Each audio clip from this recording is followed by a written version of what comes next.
Hi friends. Okay, I'm going to go ahead and get back to Number the Stars now. I just finished rereading Restart. If you have not been reading Restart on Google Classroom, make sure you're with that. I am loving that book right now. Okay, looking at the bottom of my screen here where my mouse is, we're on page 120 of 138, so we are approaching the end here. This is chapter 16. I will tell you just a little. Poor Blossom, Uncle Henrik said, laughing after dinner that evening.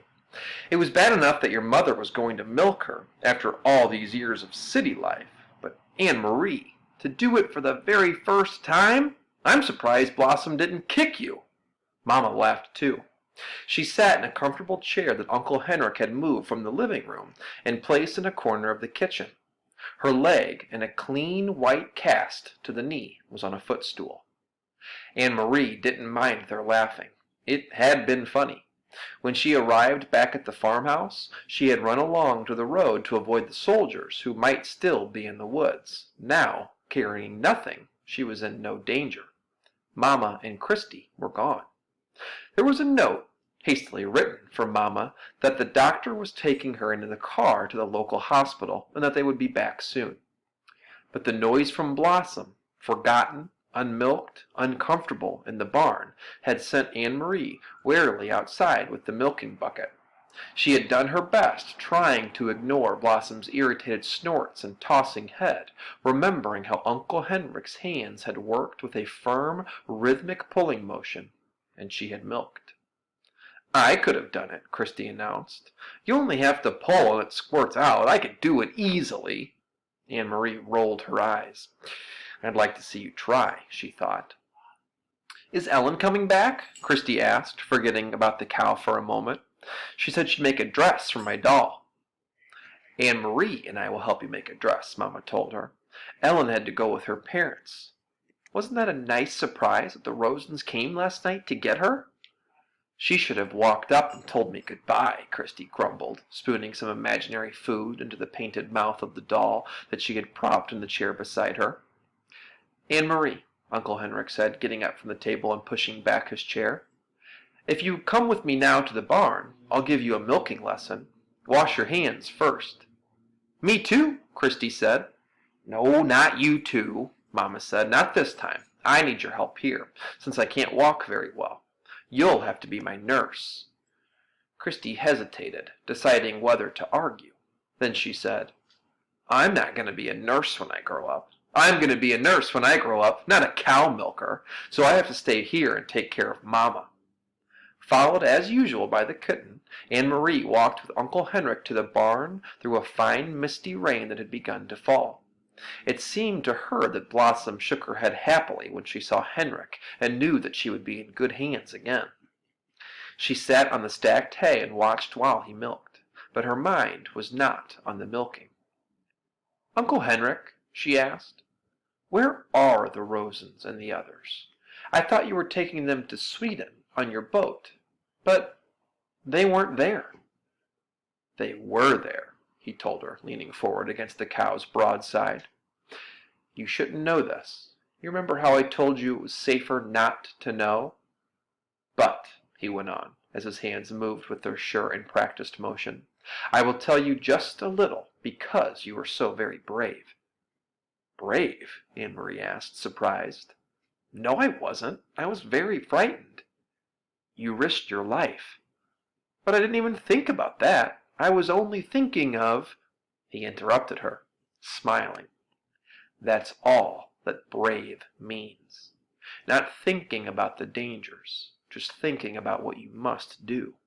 Of course you were frightened. I was too today. But you kept your mind on what you had to do. So did I. Now let me tell you about the Rosens. Many fishermen have built hidden places in their boats.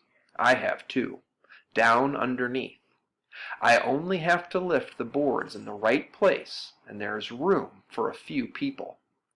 Peter and the others in the Resistance who work with him bring them to me, and to the other fishermen as well. There are people who hide them and help them all the way to Gilligy. Anne-Marie was startled. Peter and the Resistance? Of course. I should have known. He brings Mama and Papa the secret newspaper, De Fret Dansk, and he always seems to be on the move. I should have figured it out myself. He is a very, very brave young man, Uncle Henrik said. They all are. Anne-Marie frowned, remembering the empty boat that morning.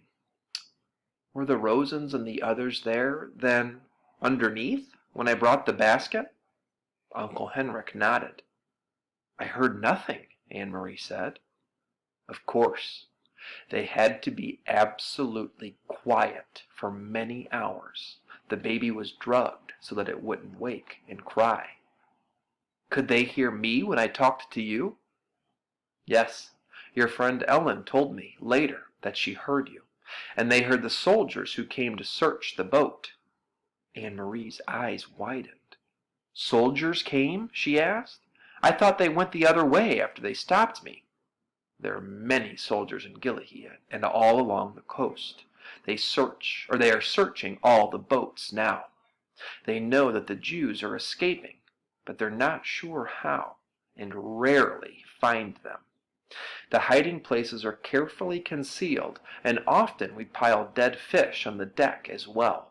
They hate getting their shiny boots dirtied. He turned his head towards her and grinned. Anne-Marie remembered the shiny boots confronting her on the dark path. Uncle Henrik, she said, I'm sure you're right, that I shouldn't know everything.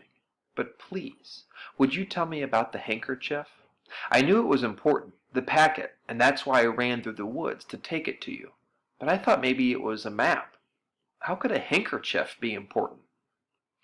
He set the filled pail aside and began to wash the cow's udder with the damp cloth. Very few people know about this, Anne-Marie, he said with a very serious look.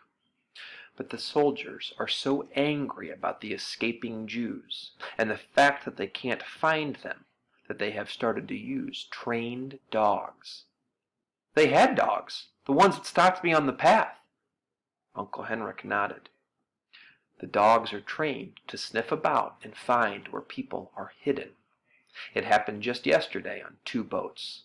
Those dogs, they go right through the dead fish to the human scent. We were all very, very worried.